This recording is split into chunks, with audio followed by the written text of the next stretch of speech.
पिछले 4-5 साल से दानिश अनिल ने जो कुछ भी किया है वो सब जो है कच्चा चिट्ठा खोलने वाला है। लेकिन किस परिस्थिति में ये बातें हुई वो सभी को इसी तरह से भड़काते रहते हैं। और उस दिन जो है वो माननीय प्रधानमंत्री जी के बारे में कह रहे थे और माननीय प्रधानमंत्री जी के बारे में आप का प्रयोग करेंगे, वो देश के प्रधानमंत्री। मेरी जो जानकारी कर रही है कि दानिश अली जो है बहुजन समाज पार्टी छोड़कर कांग्रेस जा रहे हैं। संसद में बीजेपी सांसद रमेश भिदुड़ी ने बसपा सांसद दानिश अली को लेकर जो आपत्तिजनक शब्दों का इस्तेमाल किया, उसके बाद से राजनीति लगातार बढ़ती जा रही है। संसद में अनपार्लियामेंट्री शब्दों का इस्तेमाल करने वाले बीजेपी सांसद को लेकर विपक्ष ने बीजेपी के खिलाफ मोर्चा खोल दिया है। वहीं दानिश अली को लेकर भी लगातार चर्चाएं बनी हुई हैं। अब ये है देवघर सांसद निशिकांत दुबे, जिनका कहना है कि संसद में उकसाने वाले दानिश अली का 5 सालों का काला चिट्ठा जनता के सामने आ जाएगा। मेरी जहाँ जगह है वो दानिश अली के ज़्यादा नज़दीक है, रमेश भिदुड़ी के ज़्यादा दूर है। और सबूत वहाँ का प्रमाण होता है, वहाँ का सीसीटीवी फुटेज है, वहाँ की जो चीज़ें हैं। और पिछले 4-5 साल से दानिश अनिल ने जो कुछ भी किया है वो सब जो है कच्चा चिट्ठा खोलने वाला है। ये संसद भवन जो है वो डिबेट का जगह है।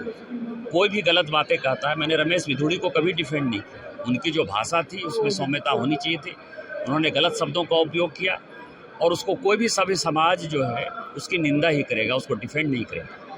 लेकिन किस परिस्थिति में ये बातें हुई वो सभी को इसी तरह से भड़काते रहते हैं। और उस दिन जो है वो माननीय प्रधानमंत्री जी के बारे में कह रहे थे और माननीय प्रधानमंत्री जी के बारे में आप का प्रयोग करेंगे, वो देश के प्रधानमंत्री हैं। वो भारतीय जनता पार्टी के प्रधानमंत्री नहीं है, वो देश के प्रधानमंत्री हैं। विश्व के सबसे लोकप्रिय नेता हैं। लेकिन यदि एक गरीब परिवार से आ गए, मैं खुद ही अपने लाइफ में देखता हूँ कि मेरे बारे में लोगों का सोचने का ढंग या जानने का ढंग और किसी अमीर परिवार के बच्चों के बारे में सोचने के ढंग में बहुत फ़र्क है।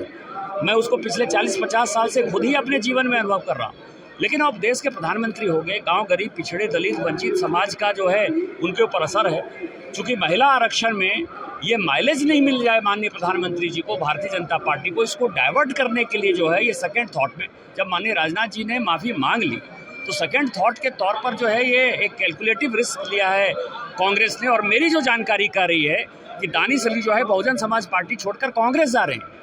और नवंबर-दिसंबर के महीने में जब विंटर सेशन चालू होने वाला था, उनकी जो राहुल गांधी जी से बातचीत हुई है, वो बातचीत का जो लब्बो-लुब्बा मुझे लोगों ने बताया है या जो उसके प्रीवी हैं, उन्होंने ये बताया है कि on the floor of the house उनको बहुजन समाज पार्टी छोड़कर कांग्रेस ज्वाइन करना था, कांग्रेस से उनको चुनाव लड़ना है।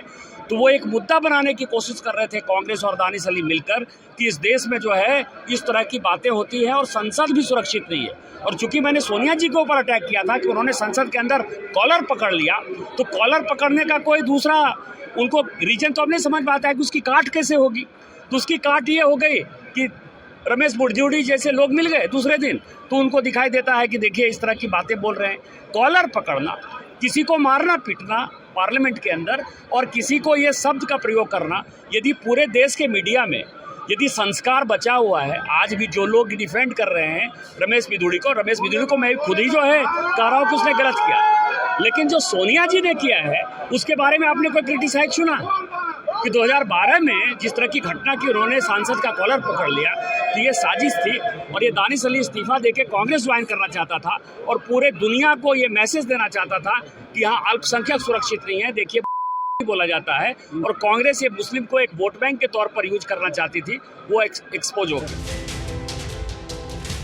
तो सांसद निशिकांत दुबे का कहना है कि वो किसी का पक्ष नहीं ले रहे, लेकिन उस दिन संसद में दानिश अली ने पीएम नरेंद्र मोदी के लिए गलत शब्दों का इस्तेमाल किया था।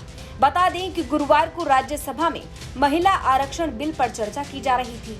तभी लोकसभा में चंद्रयान 3 की सफलता पर बहस जारी थी। अब बहस के दौरान टोकने पर बीजेपी सांसद ने बीएसपी सांसद दानिश अली को लेकर आपत्तिजनक शब्दों का इस्तेमाल करते हुए आतंकवादी कह दिया। इस घटना के बाद से लगातार विपक्ष बीजेपी पर हमलावर है। वहीं निशिकांत दुबे के इस बयान पर आपकी क्या राय है, ये हमें कमेंट बॉक्स में जरूर बताएं। देवघर से शैलेंद्र मिश्रा की रिपोर्ट, यूपी तक।